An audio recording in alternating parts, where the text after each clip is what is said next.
Bonjour et bienvenue dans cette vidéo avec une nouvelle leçon d'expression écrite. Notre objectif, c'est savoir écrire la suite d'un événement. Donc,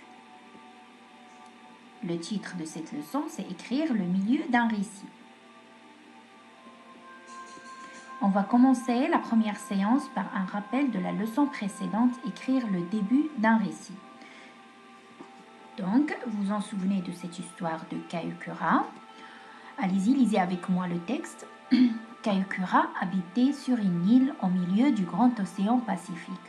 Comme les Maoris, il pêchait pour nourrir sa famille. Ainsi, chaque jour, il partait sur son bateau. Mais comme il pêchait avec un simple harpon, quelquefois, il ne ramenait rien à manger. Un soir, où il n'avait rien pêché, Kaukura, fatigué, aborda une île qu'il ne connaissait pas pour se reposer. Grâce à la lune, Kaukura distingua un groupe de fées formant une ronde au-dessus de l'eau. Tout à coup, les fées se penchèrent tout ensemble en arrière et tirèrent hors de l'eau un curieux tissu à trous, rempli de poissons dodus et dorés. Kaukura se réveilla au premier rayon du soleil. Les fées étaient parties, mais elles avaient laissé leur curieux tissu à trous. Kaukura emporta le filet des fées chez lui et apprit à s'en servir. Depuis cette nuit magique, les Maoris pêchent beaucoup de poissons et mangent chaque jour à leur faim. Très bien. Alors, qu'est-ce qu'on a dit? La première partie de cette histoire, la voilà. Qu'est-ce qu'on a dit? Dans la situation des débuts, on fait la présentation des personnages. Ici, vous avez le personnage principal, c'est Kaukura. Très bien. Alors aussi, on précise le lieu. Voilà, une île au milieu du grand océan Pacifique. Donc, le lieu, c'est une île au milieu du grand océan Pacifique. Et qu'est-ce qu'on a dit au début d'un récit? Qu'est-ce qu'on précise aussi? Le temps. Voilà. Voici ici le temps. C'est l'imparfait. Donc, pour écrire le début d'un récit, il faut tous ces éléments. Maintenant, récapitulons. Généralement, un récit se compose de 3 parties. Une situation initiale, c'est le début. Une situation d'événement. Une situation finale. Qu'est-ce qu'on a dit pour la situation des débuts? On fait la présentation des personnages comme un roi, une princesse, des enfants, un dragon, un pirate, une sorcière, etc. On précise le temps comme autrefois, un jour, un bon matin, d'été, etc.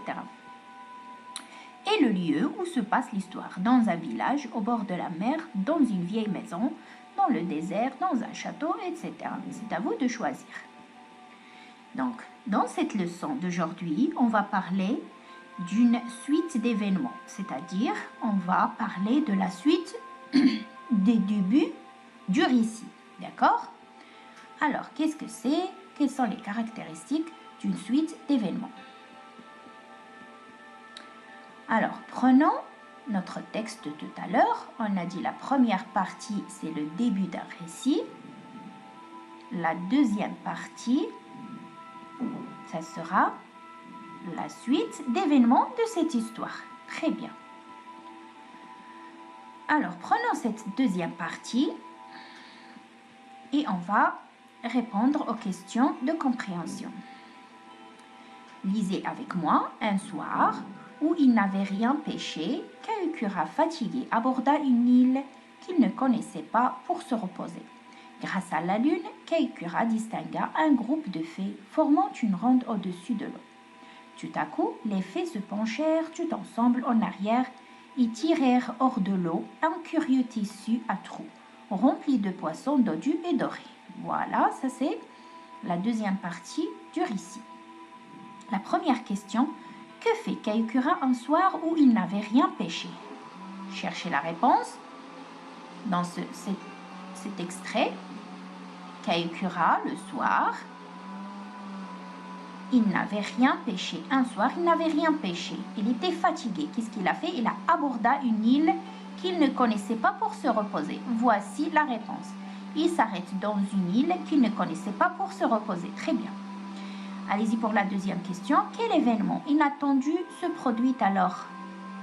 Alors, pendant qu'il se reposait sur cette île, qu'est-ce qui s'est passé?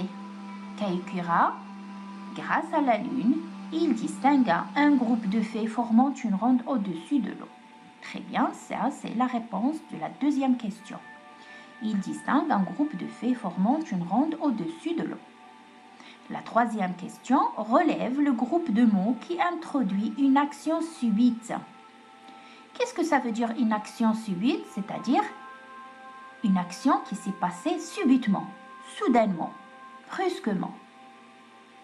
Alors, continuez la lecture. Tout à coup, les fées se penchèrent tout ensemble en arrière. Très bien. Ça, c'est la réponse tout à coup. Voilà, tout à coup, c'est l'expression qui a introduit une action subite. Bien, donc je retiens. Qu'est-ce qu'on retient? Le milieu d'un récit. La suite des événements est la deuxième partie du récit. Cette partie présente ce qui se passe au milieu du récit. Elle correspond à un événement imprévu qui se produit et qui entraîne une suite d'actions qui changent la situation du récit. Très bien, prenez votre manuel page 119 et on va faire l'activité 1. Souligne le passage qui constitue le milieu du récit. On va lire cette petite histoire. Allez-y avec moi. Il était une fois une veuve qui avait 2 filles. L'aînée était comme sa mère désagréable et égoïste. Et sa mère l'aimait beaucoup. La cadette, douce et serviable, était toujours chargée des tâches ménagères et des corvées de la maison. Un jour que la cadette allait chercher de l'eau à une fontaine éloignée, elle rencontre une vieille dame pauvrement vêtue qui lui demande à boire et à qui, sans hésiter et avec beaucoup de gentillesse, elle donne de l'eau.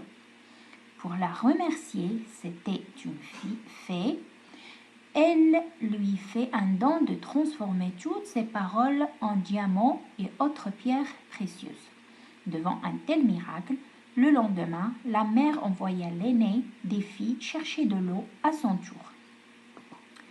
Alors, ça c'est l'activité numéro 1. Réfléchissez bien. Qu'est-ce qu'on a dit au cours de cette leçon? Qu'est-ce que ça veut dire le milieu du récit? On va passer à l'activité 2. Classe ces expressions selon qu'on les trouve au début ou au milieu d'un récit. Il était une fois, soudain, un jour, tout à coup, ensuite, autrefois, c'est alors. Et voici le tableau. Vous classez les expressions des débuts à la première colonne et les expressions du milieu sur la deuxième colonne. Avant de répondre aux questions, je vous demande de lire ceci. Avant d'écrire la suite de mon récit, je vérifie que j'ai imaginé des événements en lien avec le début du récit, un événement imprévu, que j'ai suivi un ordre chronologique dans le déroulement des actions et que j'ai utilisé des mots et des expressions de temps comme soudain, tout à coup, ensuite, c'est alors que. Et enfin, je vérifie que j'ai écrit mon récit au passé. Alors, pour répondre à l'activité 1, qu'est-ce qu'on doit chercher? On doit d'abord chercher le milieu du récit, c'est la deuxième partie, très bien. Il faut chercher une expression de temps qui introduit une action subite. Alors, regardez la deuxième partie du texte, où il est l'action qui introduit ou bien l'expression qui introduit une action subite. C'est un jour que, très bien. Alors, pour la correction, activité 1, un jour que la cadette allait chercher de l'eau à une fontaine éloignée, elle rencontre une vieille dame pauvrement vêtue qui lui demande à boire et qui, sans hésiter et avec beaucoup de gentillesse, elle donne de l'eau. Ça, c'est la réponse de l'activité 1. Et c'est le milieu du récit, c'est la deuxième partie, très bien. C'est la suite des événements de l'histoire. On va répondre à l'activité numéro 2. Voilà, on a classé les expressions des débuts et les expressions du milieu. Il était une fois, toujours il commence. Pour commencer une histoire, on dit il était une fois. Donc, c'est une expression des débuts. Un jour aussi, autrefois. Et pour les expressions du milieu, on dit soudain, tout à coup, ensuite, c'est alors que. Pourquoi? Parce que ce sont des expressions qui expriment ou bien qui introduisent une action subite, soudainement, brusquement, voilà, qui change l'événement. Très bien. Bravo les enfants. Maintenant, je vais vous laisser un petit exercice sur vos livrets d'activité, page 91. Imagine une suite à cette histoire et rédige-la sur vos cahiers de maison. Je lis avec vous l'histoire. Ce matin-là, Simon avait quitté sa petite maison et pris le chemin de la forêt où il travaillait comme bûcheron. Chaque jour, il devait abattre plusieurs arbres qui étaient transportés vers les grandes villes pour y être transformés en meubles et en maisons de bois. On était au printemps, il faisait beau et les insectes volaient de fleur en fleur. Quelques écureuils s'aventuraient en haut des arbres. Simon allait se mettre au travail lorsqu'il vit. Alors, lorsqu'il vit, on a dit, ça sera le début de la deuxième partie du récit, la suite de cette histoire. Très bien, donc, imaginez, qu'est-ce qu'il a vu Simon? À votre avis, il a vu un grand champignon ou un lutin vert ou bien une hache ruinée? C'est à vous d'écrire la suite de cette histoire. D'accord? Je vous souhaite bon courage et travaillez bien. Au revoir et à la prochaine.